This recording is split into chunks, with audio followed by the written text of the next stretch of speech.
Class 12 UP board के मेरे प्यारे विद्यार्थियों, स्वागत है आप सभी का हमारे चैनल प्रमोद साइंस क्लासेस में। मेरे प्यारे बच्चों, क्लास 12 के जितने विद्यार्थी 18 फरवरी को समान हिंदी का पेपर देने वाले हैं, मेरे प्यारे बच्चों उनके लिए हम एक समान हिंदी का बहुत ही वायरल पेपर लेकर आए हुए हैं। प्यारे बच्चों, सेम ऐसा ही पेपर आप सभी को आपके बोर्ड एग्जाम में 18 फरवरी को देखने को मिलेगा। तो प्यारे बच्चों, वीडियो को शुरू से अंत तक जरूर देखेगा। इस पूरे पेपर का सोल्यूशन हम इस वीडियो में करवाने वाले हैं। यहाँ पर देखिए, जो पूरा प्यारे बच्चों आपका पूर्णांक होगा 100 नंबर का होगा और आप सभी को जो समय मिलेगा प्यारे बच्चों बोर्ड एग्जाम में 3 घंटे 15 मिनट मिलेगा। यहाँ पर देखिए, जो पेपर का कोड है वो 302 कितना है, डीएम है। प्यारे बच्चों, सेम यही पेपर कोड, सेम ऐसा ही पेपर आप सभी को आपके बोर्ड एग्जाम में 18 फरवरी को देखने को जरूर मिलेगा। यहाँ पर देखिए, निर्देश में क्या करा है कि प्रारंभ के 15 मिनट परीक्षार्थियों को प्रश्न पत्र पढ़ने के लिए निर्धारित है। यहाँ पर दूसरा निर्देश है कि इस प्रश्न पत्र में 2 खंड है और दोनों खंडों के सभी प्रश्नों का उत्तर देना आवश्यक है। प्यारे बच्चों, यहाँ पर सबसे पहले खंड क है। खंड क में यहाँ पर देखिए, सबसे पहला क्वेश्चन क्या करा है कि आचार्य रामचंद्र शुक्ल ने हिंदी साहित्य का प्रथम मौलिक उपन्यास निम्न में से किसे माना है। तो मेरे प्यारे बच्चों, आचार्य रामचंद्र शुक्ल ने हिंदी का प्रथम उपन्यास परीक्षा गुरु को माना है। और प्यारे बच्चों, परीक्षा गुरु उपन्यास को जो लेखक है वो कौन है प्यारे बच्चों, लाला श्रीनिवास दास है। कौन है? लाला श्रीनिवास दास है। मेरे प्यारे बच्चों, सारे क्वेश्चन बोर्ड एग्जाम की दृष्टि से बहुत इंपॉर्टेंट है। इन सारे क्वेश्चन को प्यारे बच्चों आप सब तैयार करके जरूर जाइएगा। यहाँ पर दूसरा क्वेश्चन है, कह रहा है कि नाटक नहीं है, यानी निम्न में से नाटक नहीं है। तो मेरे प्यारे बच्चों, यहाँ पर राज मुकुट ये भी नाटक है, गरुड़ ध्वज ये भी नाटक है, आन का मान प्यारे बच्चों यहाँ ये भी नाटक है। लेकिन प्यारे बच्चों, यहाँ पर जो अपना अपना भाग है यह एक प्यारे बच्चों कहानी है जो कि जनेंद्र कुमार द्वारा लिखित है। प्यारे बच्चों, एक क्वेश्चन से मैं आप सभी के 4 MCQ यहाँ पर तैयार करवाने वाला हूँ। तो प्यारे बच्चों, वीडियो को शुरू से अंत तक जरूर देखिएगा। यहाँ पर प्यारे बच्चों वाला क्वेश्चन करा है कि स्वामी दयानंद सरस्वती की रचना कौन सा है। तो प्यारे बच्चों, सत्यार्थ प्रकाश ये क्या है, स्वामी दयानंद की रचना है। आगे यहाँ पर है कि महके आंगन चहके द्वार के रचनाकार कौन है। तो प्यारे बच्चों, महके आंगन चहके द्वार के जो रचनाकार हैं वो कन्हैया लाल मिश्र प्रभाकर हैं। ऑप्शन नंबर यहाँ पर जो पहला है प्यारे बच्चों ये राइट आंसर होगा। इसी तरीके से देखिए, यहाँ पर अंगा वाला क्वेश्चन करा है कि निम्न में से प्रोफेसर जी सुंदर रेड्डी द्वारा लिखित निबंध कौन सा है। तो प्यारे बच्चों, यहाँ पर भाषा और आधुनिकता जो है यह प्रोफेसर जी सुंदर रेड्डी की रचना है। इसी तरीके से यहाँ पर दूसरा का वाला क्वेश्चन करा है कि भारतेंदु युग से संबंधित नहीं है। तो मेरे प्यारे बच्चों, यहाँ पर जो महावीर प्रसाद द्विवेदी हैं यह प्यारे बच्चों द्विवेदी युग के लेखक है, ये भारतेंदु युग से संबंधित नहीं है। बाकी प्यारे बच्चों, यहाँ पर देखिए बालकृष्ण भट्ट, भारतेंदु हरिश्चंद्र और पंडित प्रताप नारायण मिश्र, ये 3 लेखक प्यारे बच्चों भारतेंदु युग से हैं। और यहाँ पर जो महावीर प्रसाद द्विवेदी हैं भारतेंदु युग के नहीं है, ये है द्विवेदी युग के। तो इसका ऑप्शन नंबर चौथा क्या होगा, इसका राइट आंसर होगा। इसी तरीके से अगला क्वेश्चन यहाँ पर है कि राम की शक्ति पूजा के रचनाकार कौन है। तो मेरे प्यारे बच्चों, राम की शक्ति की पूजा के रचनाकार है वो सूर्यकांत त्रिपाठी निराला है। ऑप्शन नंबर तीसरा यहाँ पर क्या होगा, राइट आंसर होगा। इसी तरीके से ख वाला क्वेश्चन ग वाला कराइए कि धर्म के प्रति अनास्था तथा शोषक वर्ग के प्रति घृणा किस बाद की प्रमुख विशेषता है। तो प्यारे बच्चों, ये जो यानी ये जो है ये प्रगतिवाद की क्या है प्यारे बच्चों, मुख्य विशेषता है। तो ऑप्शन नंबर यहाँ पर पहला क्या होगा, राइट आंसर होगा। इसी तरीके से घ वाला क्वेश्चन कराए कि चिदम्बरा के रचनाकार कौन है। तो मेरे प्यारे बच्चों, चिदम्बरा के जो रचनाकार है वो सुमित्रानंदन पंत है। देखिए, चिदम्बरा पर एक बहुत ही फेमस क्वेश्चन पूछा जाता है, कहा जाता है कि सुमित्रानंदन पंत को ज्ञानपीठ पुरस्कार किस रचना पर मिला। तो प्यारे बच्चों, उस पर किस रचना पर, चिदम्बरा पर ही मिला था। तो इसे ध्यान रखिएगा। इसी तरीके से यहाँ पर अगला क्वेश्चन अंगा वाला कहा है कि अभिनव मनुष्य काव्यांश के रचनाकार कौन है। तो प्यारे बच्चों, यहाँ पर रामधारी सिंह दिनकर जो है वो अभिनव मनुष्य काव्यांश के रचनाकार हैं। तो ऑप्शन नंबर यहाँ पर दूसरा क्या हो जाएगा, राइट आंसर होगा। अब आते हैं यहाँ पर तीसरे क्वेश्चन की ओर। करा है कि दिए गए पद्यांश पर आधारित प्रश्नों के उत्तर दीजिए। मेरे प्यारे बच्चों, यहाँ पर देखिए गद्यांश आप सभी के पास दिया गया है। आपके बोर्ड एग्जाम में जो भी गद्यांश आप सभी को मिले, सबसे पहले आप सभी को उसे पढ़ना है, क्योंकि प्यारे बच्चों पढ़ने से यह पता चल जाता है कि जो गद्यांश है किस पाठ से लिया गया है। ठीक है, जैसे यहाँ पर लिखा हुआ है कि निंदा का उद्गम ही हीनता और कमजोरी से होता है।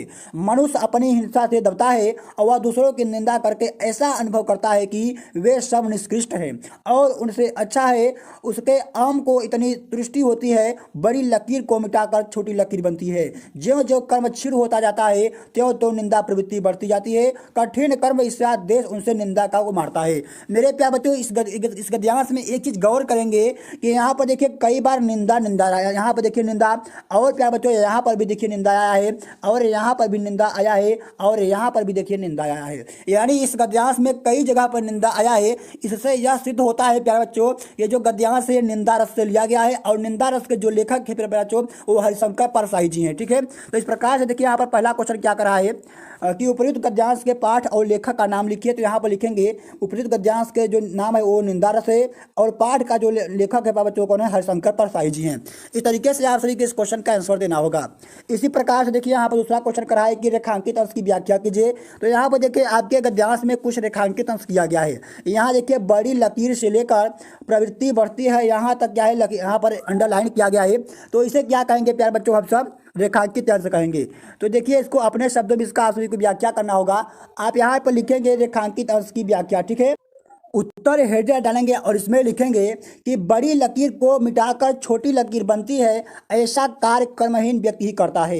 निकटू आदमी हीन भावनाओं से ग्रसित हो जाता है, तब वह निंदा करना ही अपना परम कर्तव्य समझने लगता है। धीरे धीरे उसकी आदत बढ़ती जाती है। इस प्रकार से आप सभी को क्या करना है, किसी भी गद्यांश का रेखांकित अंश की व्याख्या करके आना है प्यारे बच्चों। पूरे नंबर आप सभी को यहाँ पर एग्जाम में देगा। यहाँ पर देखिए तीसरा क्वेश्चन करा है कि लेखक के अनुसार उत्पन्न निंदा को कैसे मारा जा सकता है। तो यहाँ पर लिखेंगे कि लेखक के अनुसार उत्पन्न निंदा को कठिन कर्मों के द्वारा मारा जा सकता है। अगला यहाँ पर है कि निष्कृष्ट और उत्तम शब्दों के अर्थ लिखिए। तो देखिए यहाँ पर लिखेंगे कि निष्कृष्ट का अर्थ लिखेंगे कि नीच या फिर अक्षम, और यहाँ उत्तम शब्द का अर्थ लिखेंगे अभिभाव, ठीक है, या जन्म होता है। इस प्रकार से आप सभी क्वेश्चन का आंसर देना है।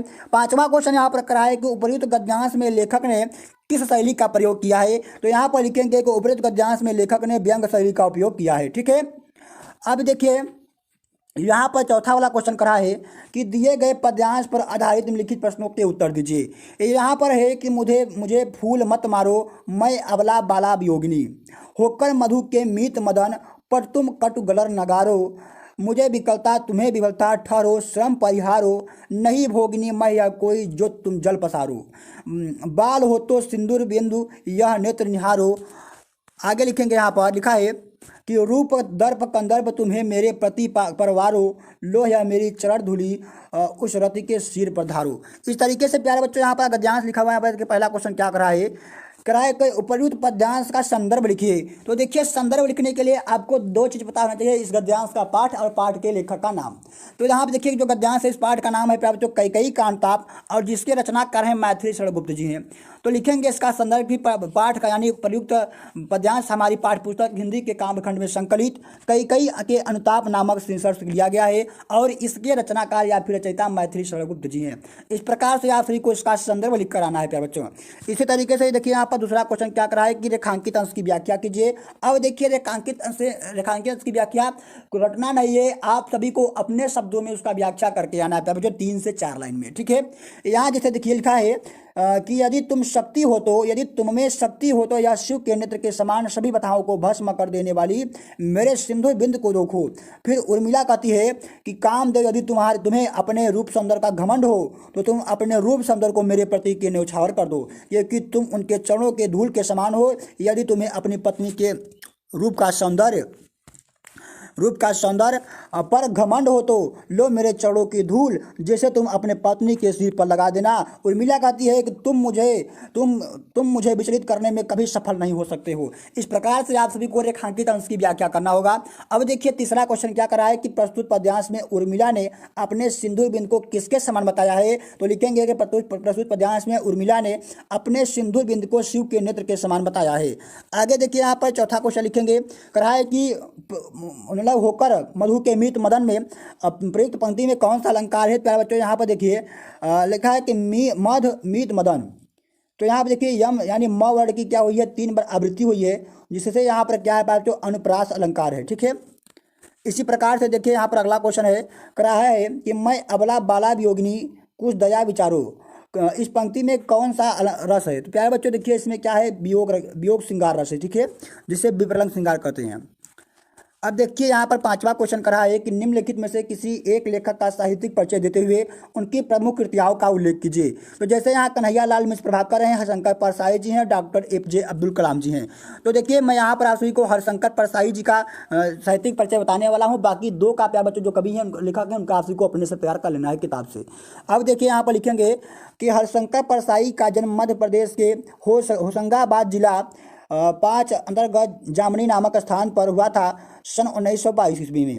आरंभ से लेकर नातक तक इनकी शिक्षा मध्य प्रदेश में हुई। ठीक है। आगे देखिए यहाँ पर क्या लिखा हुआ है कि नागपुर विश्वविद्यालय से इन्होंने हिंदी में EMA की परीक्षा उत्तीर्ण की। परसाई जी ने कुछ वर्षों तक अध्यापन का कार्य किया।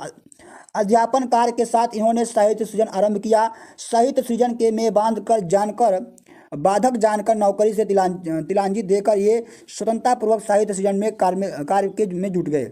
जबलपुर के वसुधा नामक साहित्यिक पत्रिका का संपादन किया।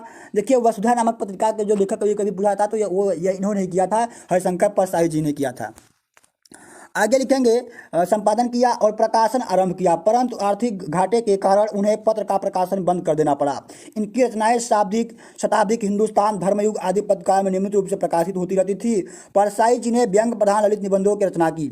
ये सशक्त रचनाकार 1995 ईस्वी में हमसे विदा हो गया, यानी परमात्मा में विलीन हो गए।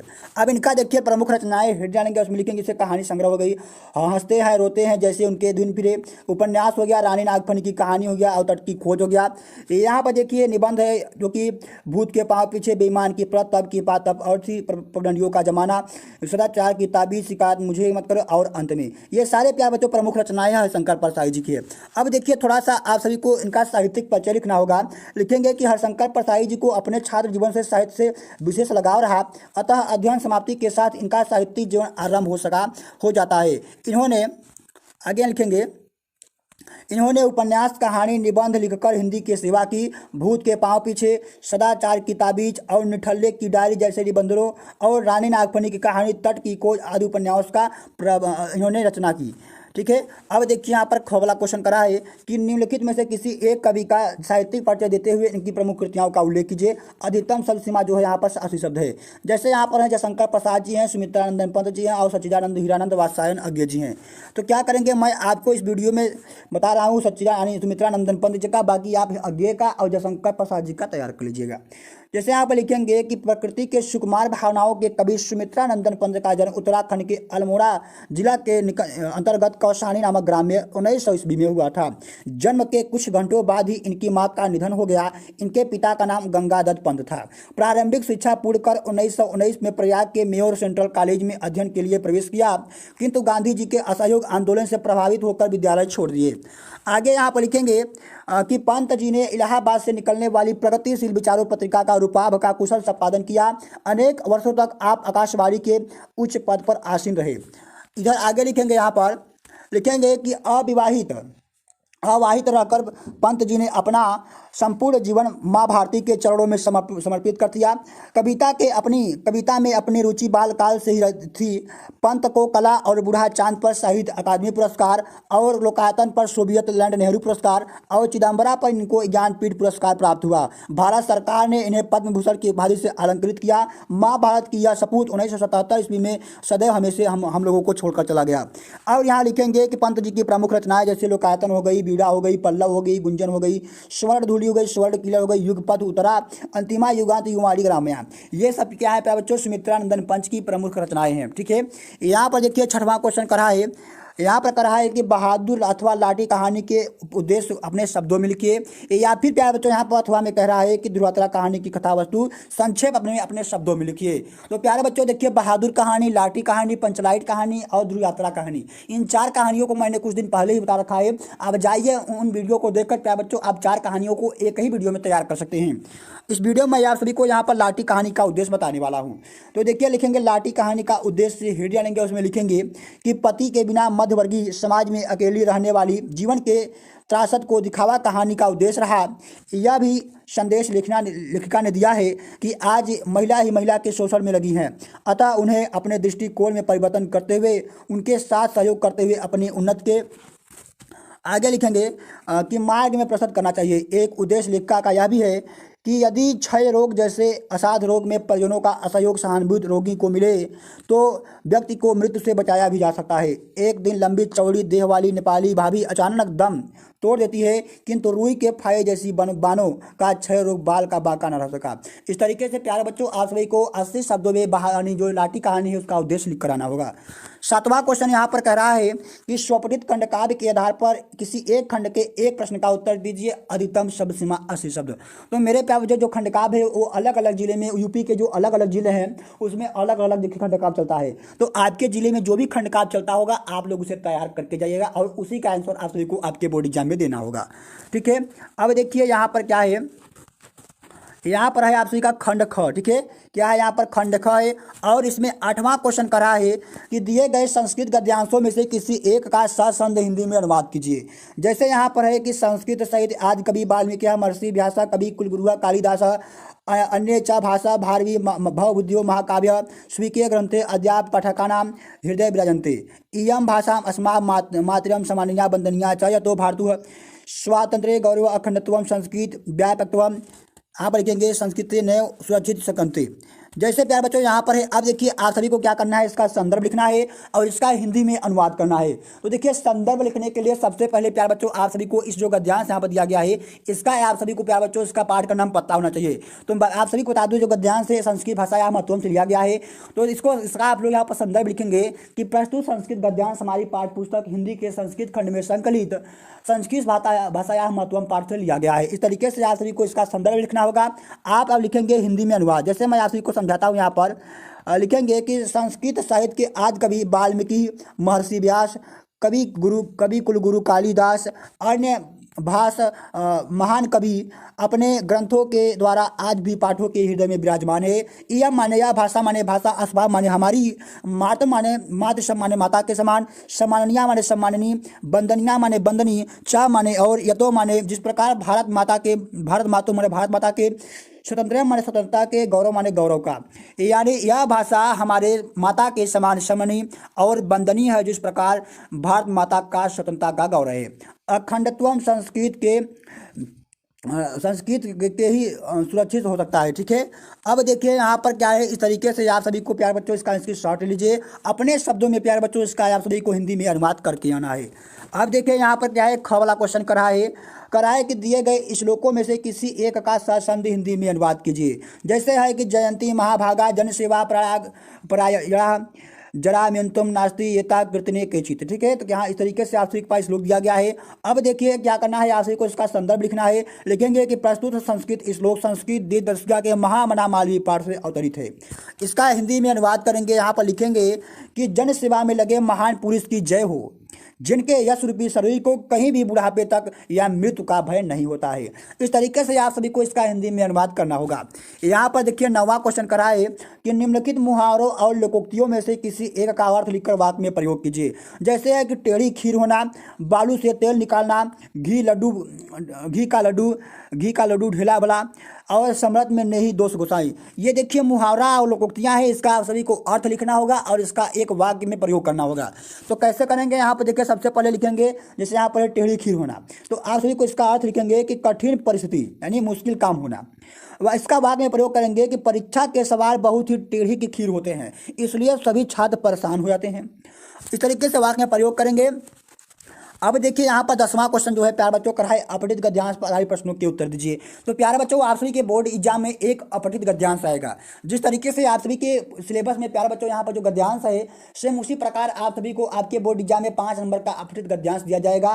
प्यारे बच्चों इसमें 3 क्वेश्चन होंगे और 2 क्वेश्चन प्यारे बच्चों 2-2 नंबर का और 1 क्वेश्चन 1 नंबर का होता है, यानी पूरे 5 नंबर का आप सभी को अपठित गद्यांश दिया जाएगा। ठीक है, तो बहुत ही सरल होता है और जिसका उसका आंसर उसी गद्यांश में भी आसानी तरीके से मिल जाता है। ठीक है, अब देखिए यहाँ पर क्या है प्यारे बच्चों 12वां क्वेश्चन करा है कि निम्नलिखित शब्द युग्मों का सही अर्थ करके चयन कीजिए। जैसे यहाँ पर है अघ और यहाँ पर अघ है और यहाँ पर अघ है, तो प्यारे बच्चों अघ का मतलब होता है अचल और अघ का मतलब होता है पाप। तो ऑप्शन नंबर बी यहाँ पर क्या होगा, राइट आंसर होगा।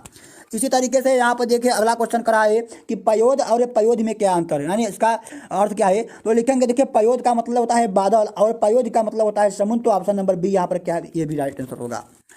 ख वाला क्वेश्चन करा है कि निम्नलिखित शब्दों में से किसी एक शब्द के 2 अर्थ लिखिए। जैसे यहाँ पर देखिए हमारे पास शब्द दिए गए हैं कर्ण है, सारंग है और श्रुति है। तो यहाँ पर देखिए लिखेंगे कर्ण का 2 अर्थ लिखेंगे कान और कर्ण। ठीक है, और सारंग का 2 अर्थ लिखेंगे बीड़ा भगवान विष्णु। इसी प्रकार से देखिए यहाँ पे जैसे श्रुति है तो श्रुति का अर्थ लिखेंगे वेद और ध्वनि। इस प्रकार से आप सभी को इसका आंसर देना होगा। अब यहाँ पर देखिए ग वाला क्वेश्चन करा है कि निम्नलिखित वाक्यांशों के लिए एक शब्द का चयन करके लिखिए। जैसे है कि किसी बात का गुण रस जाने वाला को क्या कहते हैं, तो उसे मर्मज्ञ कहते हैं। तो ऑप्शन नंबर बी यहाँ पर क्या होगा, राइट आंसर होगा। इसी तरीके से यहाँ पर देखिए कहा है कि जिसे समझना कठिन हो उसे दुर्बोध कहते हैं। क्या कहते हैं, दुर्बोध कहते हैं। तो ऑप्शन नंबर 2 यहाँ पर क्या होगा, राइट आंसर होगा। इसी तरीके से घ वाला क्वेश्चन करा है, एक निम्नलिखित में से किन्हीं 2 वाक्यों को शुद्ध करके लिखिए। तो प्यारे बच्चों यहाँ पर देखिए 4 शब्द दिए गए हैं, वाक्य दिए गए हैं, और चारों में से किन्हीं 2 को क्या करना है, अपने शब्दों में से शुद्ध करके लिख देना होगा, जिससे आप सभी को पूरे 2 नंबर यहाँ पर मिलते हैं। अब देखिए यहाँ पर 12वां क्वेश्चन है प्यारे बच्चों रस छंद अलंकार से संबंधित। तो रस छंद अलंकार पर मैंने एक वीडियो डिटेल में बना रखा है प्यारे बच्चों, जाइए वहाँ से आप सब रस छंद अलंकार को तैयार कर लीजिए। प्यारे बच्चों यह एक जो रस छंद अलंकार होते हैं, जो निबंध होते हैं और जो जीवन परिचय होते हैं प्यारे बच्चों, ये फिक्स टॉपिक होते हैं, तो इनको आप तैयार करके ही जाइएगा। अब देखिए यहाँ पर प्यारे बच्चों आप सभी का 13 वाला क्वेश्चन करा है कि परीक्षा के समय बिजली कटौती न होने के लिए अपने जिला अधिकारी को एक प्रार्थना पत्र लिखिए। या फिर प्यारे बच्चों यहाँ पर अथवा में लिखा गया है कि भारतीय स्टेट बैंक के शाखा प्रबंधक को उच्च शिक्षा ग्रहण करने हेतु ऋण प्राप्त करने के लिए आवेदन पत्र लिखिए। तो सबसे पहले देखिए आप सभी को क्या करना है, आवेदन पत्र लिखने के लिए जैसे मैं आप सभी को भारतीय स्टेट बैंक के लिए बता रहा हूँ, तो लिखेंगे सेवा में भारतीय स्टेट बैंक शाखा प्रबंधक वाराणसी, इस तरीके से लिखेंगे विषय आपका है कि शिक्षा के लिए ऋण आवेदन लिख रहे हैं। तो आप इसमें लिखेंगे महोदय सेवा में सविनय निवेदन है कि बस यानी आपके जो बैंक का नाम है वह लिखना है। मैं आपके बैंक का एक ग्राहक हूँ, मैं आपसे विनम्र निवेदन करता हूँ कि मुझे उच्च शिक्षा प्राप्त करने के लिए ऋण का प्रदान किया जाए। आगे लिखेंगे कि मैं इस स्कूल से, मतलब कोई भी स्कूल जो है बता देना है कि मैं डिग्री प्राप्त कर चुका हूँ और मैं स्नातकोत्तर से PhD करना चाहता हूँ। इस पाठ्यक्रम में दाखिला लेने के लिए मुझे कुछ फीस की आवश्यकता है। मैंने महाविश्वविद्यालय में प्रवेश के लिए आवेदन किया है और मुझे प्रवेश में मिल गया है। मेरे साथ संलग्न दस्तावेजों को प्रमाण और फीस संतरण का विवरण दिया गया है। आगे लिखेंगे कि मैं आपके बैंक से 80,000 रुपये का शिक्षा ऋण लेना चाहता हूँ। मैं इस ऋण को इतने मतलब 4 महीने के यानी लिखेंगे कुछ 2 से 3 साल लिखेंगे कि 2 से 3 वर्षों में बराबर किस्तों के चुकाने के लिए तैयार हूँ। मैं आपके बैंक की शर्तों और नियमों को स्वीकार करता हूँ। आपकी शीघ्र कार्रवाई के लिए मैं आभारी रहूँगा। यहाँ पर आप धन्यवाद लिखेंगे, यहाँ पर आप दिनांक डाल देंगे, इसके बाद भावधी में लिख देंगे यहाँ पर नाम और यहाँ पर नगर वाराणसी लिख देंगे। इस तरीके से प्यारे बच्चों आप सभी को यहाँ पर पत्र को लिखना है। चौथा क्वेश्चन है यहाँ पर करा है कि निम्नलिखित में से अपनी भाषा शैली में एक निबंध लिखिए। तो प्यारे बच्चों यहाँ पर देखिए मैं आप सभी के लिए यहाँ पर 4 निबंध लेकर आया हूँ और चारों निबंधों को आप सभी को यहाँ पर तैयार करके जाना है। तो प्यारे बच्चों इस तरीके से आप सभी को पूरे पेपर का जो PDF है मैं आपको अपने टेलीग्राम चैनल पर दे दूंगा, जाकर वहाँ से आप इस पेपर का PDF डाउनलोड कर लीजिए और प्यारे बच्चों पूरे पेपर को हल करके जग जाइएगा। प्यारे बच्चों यदि आप सभी को वीडियो अच्छी लगी तो वीडियो को लाइक एंड चैनल को सब्सक्राइब जरूर कर लीजिएगा। और आपके दोस्त जितने भी क्लास 12 में हैं जो 18 फरवरी को पेपर देने वाले हैं प्यारे बच्चों, उनके पास यह वीडियो जरूर शेयर कीजिएगा। तो प्यारे बच्चों मिलता हूँ अगली वीडियो में एक नए टॉपिक के साथ। जय हिंद।